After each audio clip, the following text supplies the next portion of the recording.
ინდოელი უფლისწული. უფლისწული ატილი ინდოეთის ერთ პატარა სამეფოს მართავდა. ერთხელ ქვეშევრდომები ეახლენ და მოახსენეს.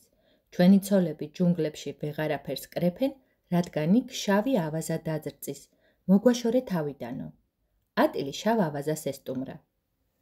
დიდებულო ავაზავ, მიეცი ჩემ ხალხს საჭირო ნაყოფის მოკრეფის ნება.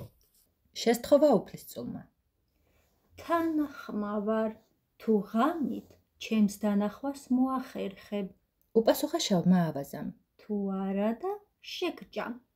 მოდი, როცა მზად იქნები. სასახლეში დაბრუნებულმა ატილმა მეცნიერებს მოუხმო, რათა გაეგო, როდის იქნებოდა სავსე მთვარე. ის დღე რომ დადგა, მან ავაზას ტყეში შეხვედრა დაუთქვა. მთვარე ისეთი მრგვალი და კაშკაშა იყო, რომ ღამით დღესავით ანათებდა. ავაზამ დამალვა ვერ მოახერხა და აღიარა. გაიმარჯვე და ამიტომ შენს ხალხს აღარ შევაწუხებ. მეორე დღეს უფლისწულს ისევ მოადგნენ ქვეშევრდომები და შესჩივლეს. კაცები მდინარეში ვეღარ თევზაობენ, რადგან ნიანგი აშინებთო. უფლისწული ნიანგს ეხლა და ჰკითხა. ყოვლის შემძლე ნიანგო, დართავ ნებას ჩემს ხალხს, რომ აქ თევზი დაიჭირონ.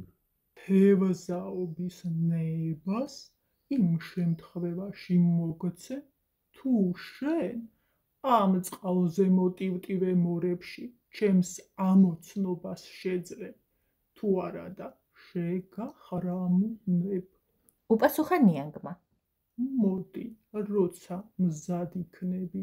სასახლეში დაბრუნებულმა ატილმა თავისი მეტეოროლოგები მოიწვია, რათა გაეგო, როდის დაიწყებოდა ძლიერი წვიმა.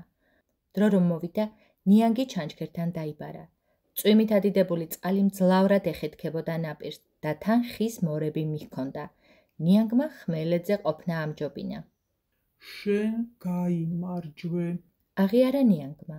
თავი დამინებებია შენი ხალხისთვის. დილა რომ გათენდა, ატილს კვლავ ეწვივნენ შეშინებული ქვეშევრდომები. ჩვენი სოფლიდანაც უნდა ავიყაროთ, რადგან იქ გველმა დაიბუდაო. ატილი გველთან მივიდა და სთხოვა. მოქნილო გველო, ნებას დართავ ჩემს ხალხს, რომ სოფელში დაბრუნდეს.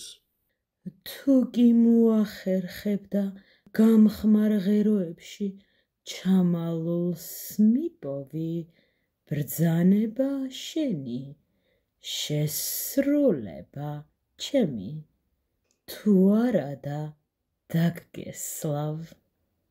მითხარი, სად და როდის მოვიდე? შესთავაზა ატილმა გველს. მე ავაზასა და ნიანგზე ცბიერი ვარ. ჩაიქირქილა გველმა. ახლავე მიპოვე, თუ ბიჭი ხარ. და მყისვე შეცურდა იქვე დაყრილ ფიჩხებში. ატილმა მაშინვე ანთებულ ჩირაღდანს ტაცა ხელი და ფიჩხის გროვას მიუახლოვდა. ცხუნვარებისაგან გამწარებული გველი მაშინვე გამოძვრა ფიჩხებიდან. მაჯობე, აღიარა გველმა. ამიტომ შენს ქვეშევრდომებს თავს დავანებებ.